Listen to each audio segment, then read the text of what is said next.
جو بہت غیور قوم تھی، تو ہماری یہودی کمیونٹی کے عمران خان نے پوری پاکستان کے نوجوان نسل کو اور خاص طور پر پٹھان نسل کو جو بہت غیور تھے ان کو ناچ گانے پہ ایسا لگا دیا ہے، ان کو چرسوں شرابوں پر لگا دیا ہے، ہم جنس پرستی پر لگا دیا ہے، تاکہ پورا پاکستان برباد ہو جائے اور پورا پاکستان بندر اور سوروں کا ملک بن جائے۔ نعوذ باللہ، یہ اتنی بڑی سازش ہے یہودیوں کی، تصور خانم۔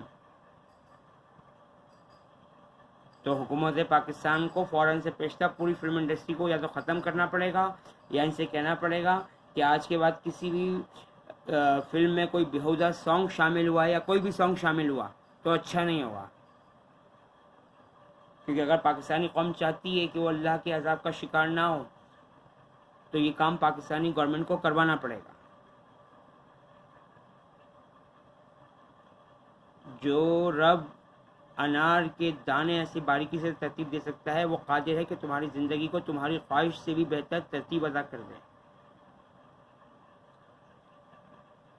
نبی کریم صلی اللہ علیہ وسلم کے سامنے ایک شخص کا ذکر آیا کہ وہ صبح تک پڑا سوتا رہا اور فرض نماز کے لیے بھی نہیں اٹھا۔ اس پر آپ صلی اللہ علیہ وسلم نے فرمایا کہ شیطان نے اس کے کان میں پیشاب کر دیا ہے۔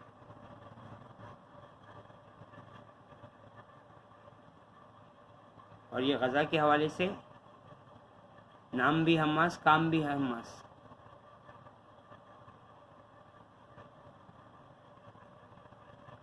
اور یہ مسجد کا آیا کہ مسجد کس کا گھر ہے، تو مسجد بے شک اللہ تعالیٰ کا گھر ہے، لیکن اللہ تعالیٰ کا گھر مسجد اس وقت ہے جب مسجد میں بتوں کی تصویریں نہ ہوں، جو قرآن پاک کی آیات کا ترجمہ ہے کہ مسجد خاص اللہ کی ہیں، تو اللہ کے گھر کو بتوں کی پلیدگی سے آلودہ نہ ہونے دینا۔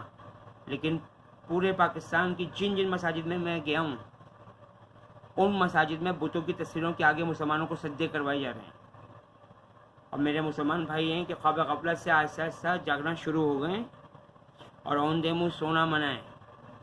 مسجد میں پیٹ کے بل اوندے منہ سویا ہوا پایا۔ آپ صلی اللہ علیہ وسلم نے اپنے پیر مبارک سے مجھے ہلا کر فرمایا تم اس طرح کیوں سو رہے ہو؟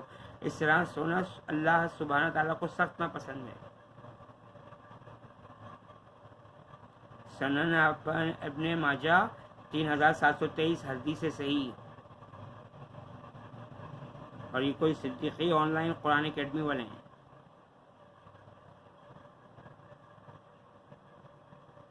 کون سے چیز پینے سے 40 دن نماز قبول نہیں ہوتی؟ نمبر 1 شراب، نمبر 2 سوپ، نمبر 3 پانی، نمبر 4 جوس۔ تو شراب پینے سے حضرت علی رضی اللہ تعالیٰ عنہ کی حدیث ہے کہ شراب پینے سے 40 دن تک نماز قبول نہیں ہوتی۔ اور ایک اور بات بھی ہے کہ جو انسان بھی اپنے جسم پر زیتون کے تیل کی مالش کرتا ہے تو 40 دن تک شیطان اس کے قریب نہیں آتا، لیکن زیتون کا تیل مہنگا بہت ہے بھائی۔ یہودیوں نے بڑی چالاکی سے جو اصل چیز تھی اس کو انتہائی مہنگا کر دیا، اور جو گھٹیا کوالٹی کی چیزیں وہ میرے پاکستانی مسلمانوں کو استعمال کروائی جا رہی ہیں۔ یا اللہ ہمیں ہمیشہ حلال روزی عطا فرما اور حرام سے ہمیشہ محفوظ فرما۔ اب میری تو مجبوری ہے کیونکہ میں بیماری کی حالت میں ہوں اور میں کہیں نوکری کے لیے جاتا بھی ہوں تو یہ پی ٹی آئی کی ٹائیگر فورس مجھ سے پہلے پہنچ جاتی ہے کیونکہ ان کے پاس بائکیں ہیں۔ تم نماز پڑھ لو، حج کر لو، زکوٰۃ دے دو، تم کوئی بھی نیکی کر لو، اگر تمہارے دل میں لوگوں کے لیے حسد ہے، لوگوں کے لیے برا سوچتے ہو، لوگوں کے نقص تلاش کرتے رہتے ہو، تو سمجھ لو کبھی اس دل میں اللہ نہیں آ سکتا۔ سجدوں سے نہیں بلکہ دل کی صفائی سے اللہ آتا ہے، بے شک آتا ہے۔ لیکن قرآن پاک میں آیا ہے، ترجمہ بھی تو موجود ہے نا، کہ پیارے نبی محمد مصطفیٰ صلی اللہ علیہ وسلم ان یہودیوں سے، ان مشرکوں سے لڑیے جیسے یہ سب کے سب آپ محمد مصطفیٰ صلی اللہ علیہ وسلم سے لڑتے ہیں، یعنی آپ سے لڑتے ہیں یہودی، اور اللہ تعالیٰ آپ کو ان پر فتح دے گا۔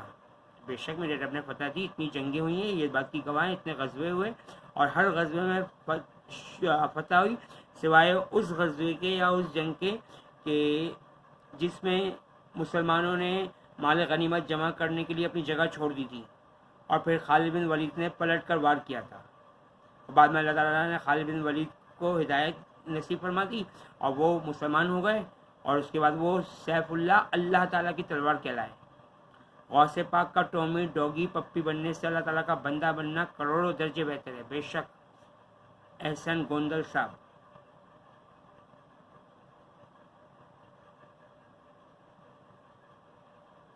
اور یہ قرآن پاک کی آیت کا ترجمہ ہے یاد رکھو کہ جو اللہ کے دوست ہیں انہیں نہ کچھ خوف ہوگا اور نہ وہ غمگین ہوں گے. سورہ یونس آیت نمبر 62. لیکن وہ اولیاء اللہ ہیں, ان کو نہ کچھ خوف ہوگا نہ کچھ غم ہوگا. میں تو ایک عام سا مسلمان ہوں بھائی, میری تو کچھ اوقات نہیں ہے. اور آپ لوگوں کو پروف دے چکا ہوں خانم لفظ کے حوالے سے, تو اس حوالے سے غور و فکر کر لیجیے گا. اور اب میں ISI سے مخاطب ہونا چاہتا ہوں. رات کے اس ٹائم رات کے 1 بجے ہمارے ہوٹل میں ایک ڈاکٹر ٹائپ کی شخصیت آئی ہے اور ایک داڑھی والا آیا ہے جو مولوی ٹائپ ہے.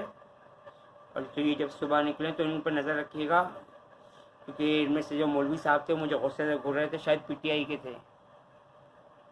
اللہ تعالیٰ امت مسلمہ کو اپنی پناہ میں رحمت میں حفاظت میں رکھے اور دوسرے مذہب کے بے گناہ مرد عورتوں بچوں کو بھی. آمین یا رب العالمین ارحم الراحمین. اللہ حافظ.